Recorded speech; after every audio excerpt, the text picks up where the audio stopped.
जय साथियों आजकल आपने देखा होगा कि लोग बेवजह की लड़ाई ले लेते हैं और आने जाने वाले मार्ग को एकदम कब्जाना चाहते हैं। वो अपने ढीठ पकड़ लेते, कहते कि इस वाले रास्ते से अब कोई नहीं जाएगा।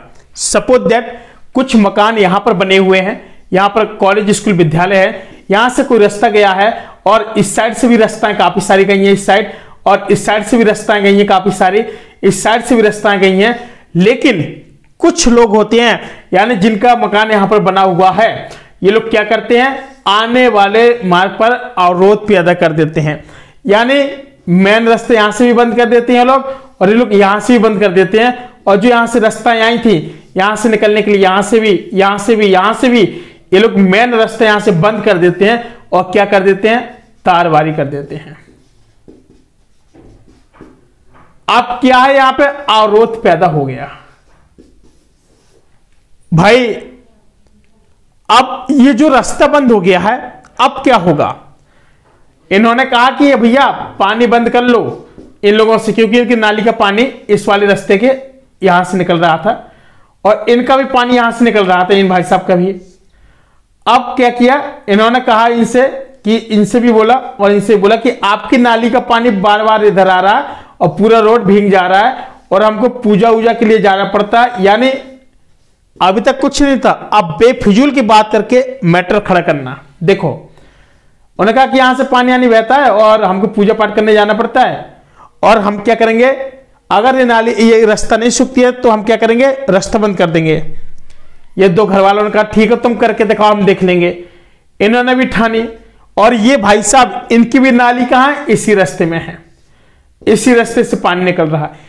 इन भाई साहब का मतलब ये था कि अगर इन दोनों की नाली का भी पानी इसी रास्ते से आएगा तो क्या होगा, ज्यादा गीला रहेगा, और हमारी नाली का पानी आए तो कोई दिक्कत नहीं है। ये हम आपको गांव की बात बता रहे हैं। यानी इस तरीके से यहां तक हम कुल 3 तरीके की समस्या का समाधान इन बातों की चर्चा में करेंगे। नंबर 1 बात, यदि कोई व्यक्ति सरकारी रास्ता रोकता है, और ये कौन सा रास्ता है, सरकारी है। अब देखो इस सरकारी रास्ते को रोकने वाले में क्या होता है, तो उसके ऊपर कानूनी कार्रवाई क्या हो सकती है। और दूसरा है कि यदि कोई व्यक्ति किसी निजी रास्ते को रोकता है तो उस रास्ते को कैसे खुलवाया जाएगा। और तीसरा यह है कि यदि कोई व्यक्ति को अपने निवास स्थान से मुख्य मार्ग पर आने जाने का कोई रास्ता नहीं है तो रास्ते का मांग करे तो सरकारी रास्ता कैसे खुलवाएं। भैया पता चले कुछ लोग क्या बोलते हैं कि भैया चलो ऐसा करो, प्लाटिंग हो गई है, आप लोग प्लाट खरीद दो, कुछ प्लाट है यहां पे। तो आपने क्या किया, जो मैन आदमी था उसने कह दिया कि यहां से रास्ता है, यहां से रास्ता है, और आप परेशान ना हो, अपने मकान बनवाओ। और फिर क्या बाद में पता चलता है कि मालिक ने क्या किया, मकान तो बेच दी लेकिन इन प्लाट्स के रास्ते कहीं से नहीं बने हैं। बात समझ रहे हैं, काफी सारे प्लाट कट गए हैं, प्लाटिंग हो गई है, यहां से कोई मार्ग नहीं दिया गया, यहां भी मकान बने हैं, यहां भी मकान बने हैं, यहां से भी रास्ता नहीं आई है, और यहां से भी कहीं से कोई रास्ता नहीं दी गई है। इनको कह दिया कि आपके एक दरवाजा यहां से है, इनको कह दिया कि आपकी इस साइड से, इनको कह दिया इस साइड से है, और बाकी ये वाले जो रास्ते हैं ये एकदम क्लोज हैं। बात समझ रहे हैं। अगर आप किसी की प्रॉपर्टी खरीद रहे हैं तो सबसे पहले रास्ते के बारे में जरूर पूछ लें।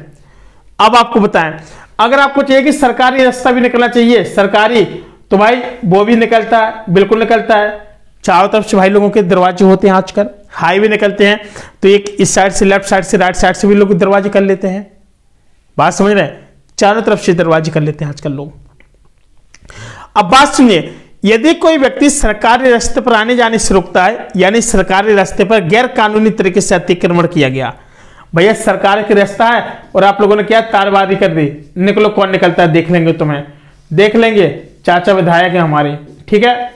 ये धमकी वाली चीजें लोगों को देना शुरू। अब भाई जो कमजोर पार्टी का बंदा होगा, कमजोर पक्ष का, वो भैया कहेगा इनके चाचा विधायक है, क्या फायदा, और आने जाने में काफी ज्यादा मुश्किल से सकता है व्यक्ति, लेकिन ऐसी परिस्थिति में वो कुछ नहीं करता है। इसके लिए क्या करना पड़ेगा, आपको एक लिखित में एक आवेदन जो प्रशासन को देना होगा, ताकि जो रास्ता है वो क्या हो जाए, खाली करवाने की मांग के साथ ही आवेदन इस बात का उल्लेख भी करना पड़ेगा कि उस जो व्यक्ति है, उस व्यक्ति ने क्या है, कब कब रास्ता रोका है, वो डेट डालनी पड़ेगी आपको।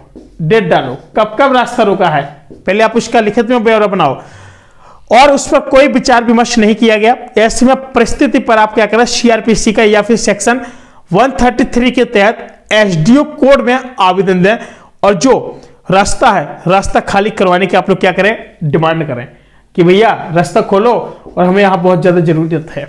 भैया हमारे बच्चे कहाँ जाएंगे पढ़ने, कैसे जा पाएंगे, हमको चीजें खरीदना है।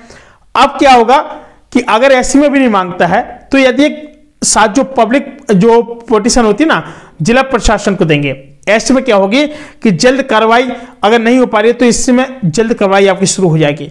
रास्ता रोका है उसकी हिदायत दिया गया कि भविष्य में इस प्रकार का कार्य न करें तो बहुत अच्छी बात है।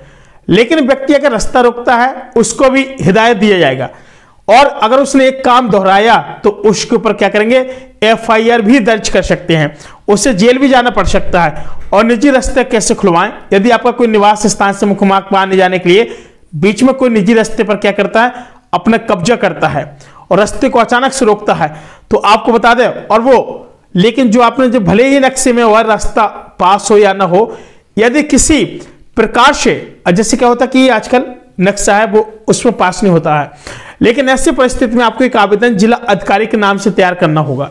यानी जिला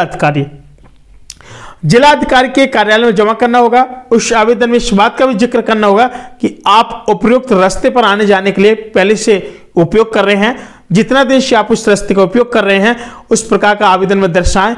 यदि साथ ही इसके अलावा आप व्यक्ति को यही समस्या है तो ऐसी परिस्थिति में आप सभी मिलकर एक पब्लिक पिटीशन ही तैयार कर लें। और यहां ध्यान रखने वाली बात यह है कि अगर आप यदि उसको रास्ते के अलावा कोई और रास्ता आने जाने के लिए नहीं है तो निजी रास्ता रोकने का आवेदन जिला अधिकारी को दें, जिससे क्या होगा कि दूसरा रास्ता आपको मिलेगा ही मिलेगा और इस परिस्थिति में आपका आवेदन विचार नहीं किया जाएगा और आवेदन जमा करने के पश्चात आप कोर्ट से स्टे ऑर्डर जरूर ले लें। यानी अगर वो वहां पर कब्जा कर रहा, रास्ता रोक रहा तो आपको क्या कि स्टे ऑर्डर आपको लेना पड़ेगा। स्टे ऑर्डर भैया वो कब्जा कर रहा तो ऐसे में क्या कि तत्काल उस पर क्या होगी, कार्रवाई हो जाएगी। और फिर इसके बाद क्या करें कि रास्ते को जो कि स्टे ऑर्डर मिलने के बाद उस रास्ते को ना तो रोका जा सकता और ना ही किसी प्रकार का निर्माण शुरू किया जा सकता है। और जब स्टे लग जाता तो फिर वो मकान फिर नहीं बन पाता भाई, एक याद रखना।